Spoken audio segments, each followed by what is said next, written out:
Hey guys, it is Kevin here in Beijing, China. Long time no see here on the YouTubes. So it is Sunday and it is December 8th, 9th maybe. And I'm coming to you from Beijing. Yeah, it's minus 11 Celsius here right now. It was like minus 17 yesterday. You see this canal is completely frozen over. Gonna make a one-take GoPro video of my old GoPro here.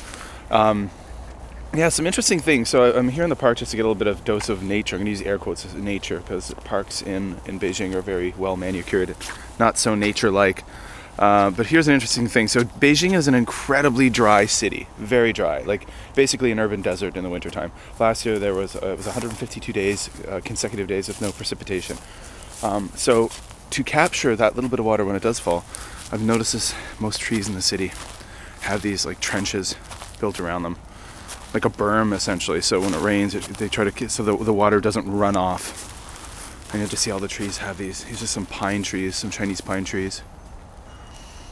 Yeah, so wanted to talk to you guys about a few different things. If you know me over the years, you've seen like hiking videos I put on YouTube and videos about nature and outdoor stuff. It's pretty tough for me here in Beijing. And by the way, this is, my family and I, we've signed on for 2 years. We won't be returning to China after we finish the contract. We'll be moving on to other adventures, education adventures. Not sure yet where. I've been interviewing with schools in Korea, Europe, some different places. I'm hoping to get more into the outdoor education type thing. So, one thing I want to talk about, and this kind of inspired, I was listening to CBC News, so I'm a Canadian, so Canadian Broadcasting Corporation News today, and they were talking about how there's a group that's going to do a very intense kind of climate change survey in the province of Ontario, because they realize that most people, students, and a lot of teachers don't actually understand really what climate change is. A lot of teachers in the province of Ontario think that climate change is caused by a hole in the ozone layer. And that is something that was all in the news back in the 90s. We learned about the greenhouse effect and holes in the ozone layer and stuff like that. But climate change is something bigger, much bigger. And, it is caused by carbon emissions. So fossil fuels being burned, cars, coal fire, plants to create electricity, airplanes, buses, all that stuff, right? So that carbon being trapped in the Earth's atmosphere is actually causing the world's temperatures to increase. So it's not that simple. Climate change is basically how those increasing temperatures are just throwing everything out of whack around the world. There's more floods, there's more extreme weather, there are more forest fires. There are areas where there's less precipitation, and then more storms causing lightning, which cause forest fires, like in Canada, the Slave Lake fire. I'm having a complete. It'll come back to me as I talk more. But what's the name of the town in Alberta that had the massive forest fire a few years ago? It was destroyed. Oil Town. It'll come back to me. You look at the United States with all the forest fires in California, and you look at, one interesting thing is hurricanes or typhoons or tropical cyclones. They're all the same thing, just by different names. There's more and more in the news about the incredible damage being caused by them. And I was listening to recently on Quirks and Quarks, which is a science show on CBC Radio, about they were interviewing meteorologists and an actual a hurricane expert, and he said that a lot of people have the misconception now, they think that there's a lot more hurricanes than there were in the past, but actually they're not. The numbers of hurricanes and typhoons are remaining about the same, but the thing is, the big change is because of climate change, that these hurricanes are bigger, they're more powerful, and they move slower. So what that means is, in the past, that hurricane might just kind of rip through an area of, the coastal United States, or a typhoon might just rip through a part of Japan. But now what's happening is those storms are moving slower, so they park on top of areas and they just kind of sit there and swirl, causing a lot more damage and a lot more flooding than ever before. So although the numbers of typhoons and hurricanes aren't increasing, their veracity, I suppose, the power is, which causes a lot more damage.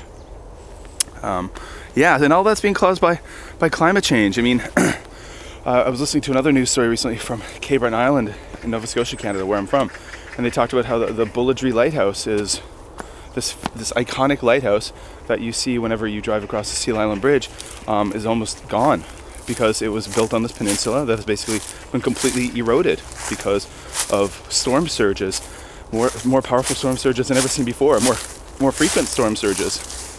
So climate change is about messing everything up.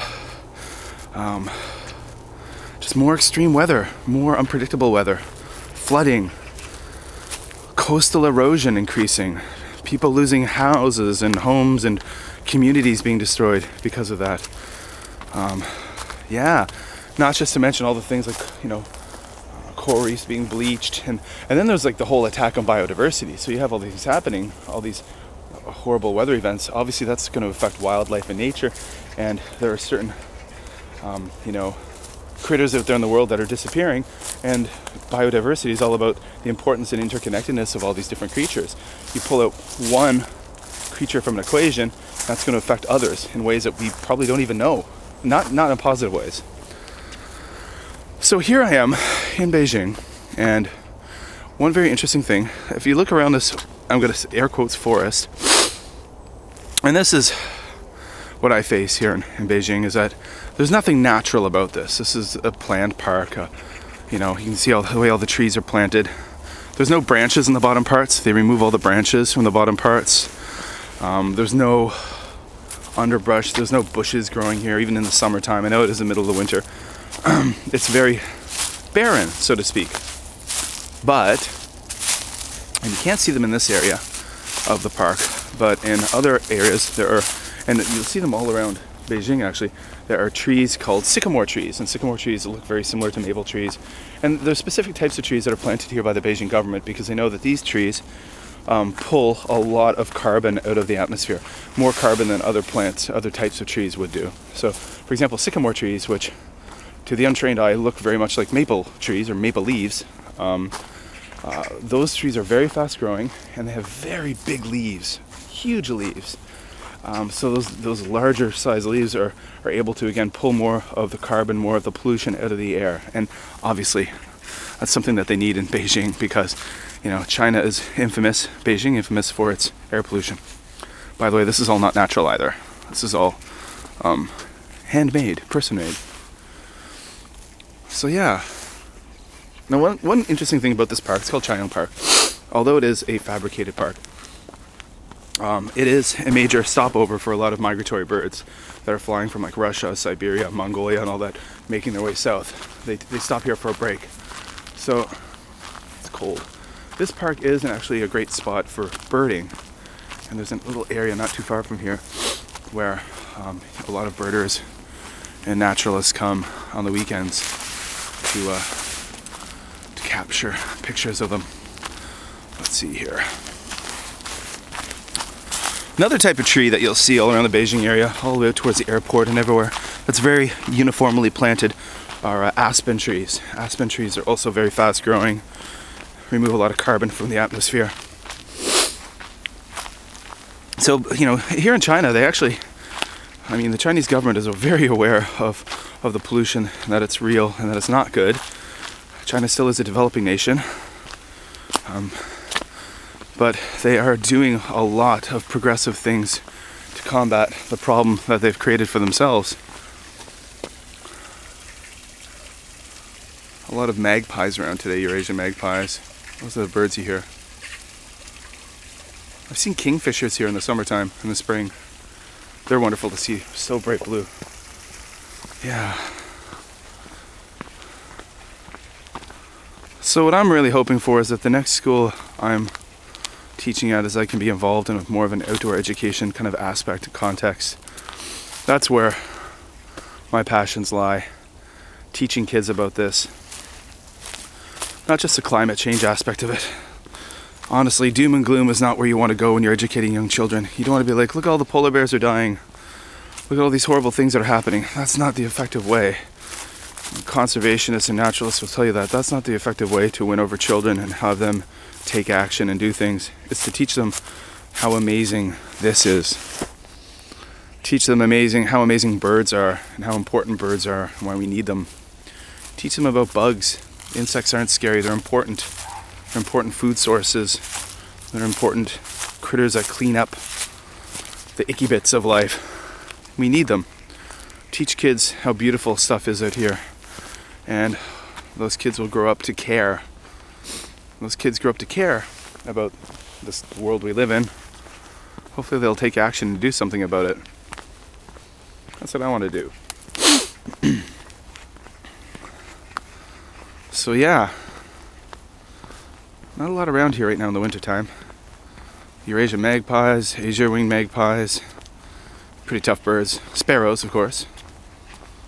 Suzume in Japanese. And there goes I think that's a Chinese blackbird. Just flew past. Can't really zoom in on anything with this old GoPro. Yeah. I like this park. This is where I come in the fall season with the cross-country running team I coach.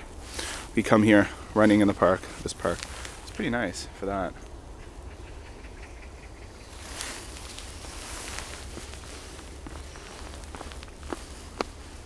So how you guys doing? It's been a long time. I don't make the content like I used to on YouTube. Let's see, where am I going to go now? Cut through here.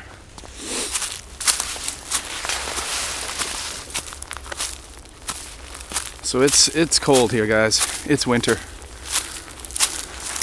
Winter basically kicked in late last week, where it went from being well above 0 Celsius to like yesterday and the day before, it was like minus 17 with the wind chill factor.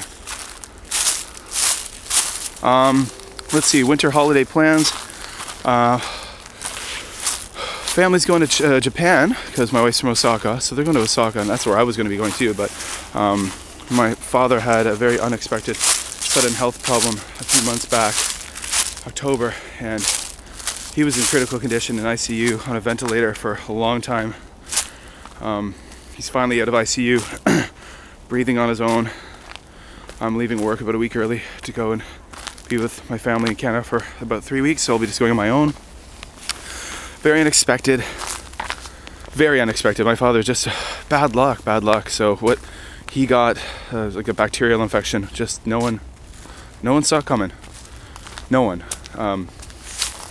So there you go. So that, coupled with the job hunt with the family and all that, and you know, the day-to-day ins of work, it's been a lot of pressure and stress on me. I think I've been soldiering through it pretty good. Probably should be talking about it more with friends and stuff. That would probably help, but oh well. What can you do? What's the Japanese word? Shogunai? There's nothing I can do about it.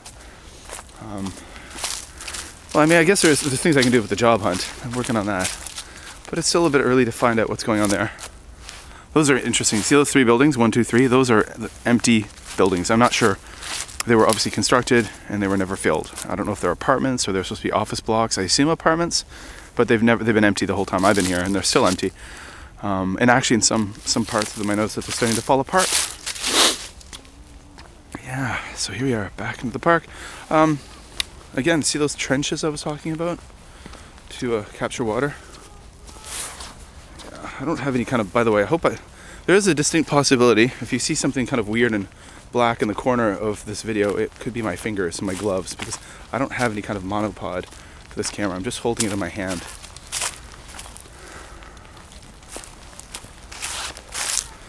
This park at this time of day on a weekend, normally in the summertime, fall, is packed with people. It is jam-packed, but obviously it is it's cold. So Sun Park, there's the English name, Sun Park. I think this park was really created for the leading up to the 2008 Summer Games here in Beijing. But yeah, it's nice to have it nearby. It's like a 10-minute walk from my place. So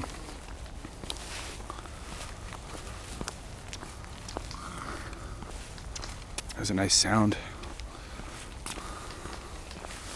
A sound you'll hear quite often in your travels in China and time in Beijing is people clearing phlegm from their lungs. Oh well. Alright guys, so it is cold out here. I'm wearing a glove, but my hand holding this camera is really cold. I'm starting to lose feeling in my fingers. So I'm going to put this camera away. I'm going to say goodbye to you guys. Thanks for watching the video. Check out the links below. Follow me on Twitter. I'm very active on Twitter, @MadForMaple. That's probably where I'm at the most active there. The Just Japan podcast has been on indefinite hiatus. I'm still paying a monthly fee to keep all of the episodes up for all of you guys to enjoy. Will I kick it off again? I'm not sure. I would. I don't know. I would like to start an education podcast, to be honest. I developed one last year and conducted several interviews for it. It's for teachers around the world. Whether you're a public school teacher, an international school teacher, it would be basically covering any topic you could possibly imagine about teaching. And since that's where I'm at now, and I focus now more on my career than anything. Well, my family more than my career, but you know what I mean. Like that's what I'm into, is my career, and really just becoming a better educator and passionate about it. So I think we got to go where our passions are, right? And if my passion is education, well, why not podcast about that? Japan is there. It's a place I love, but yeah, and of course, you know, I go there a few times a year. But yeah, there you have it. So check the links below, guys. I still post regular news links about Japan and Japan content on the Just Japan Stuff Facebook page. So go check that out, the links below. And of course, again, follow me on Twitter @MadForMaple. Alright guys, take care. Hit that like button and subscribe if you like what you see. Later guys.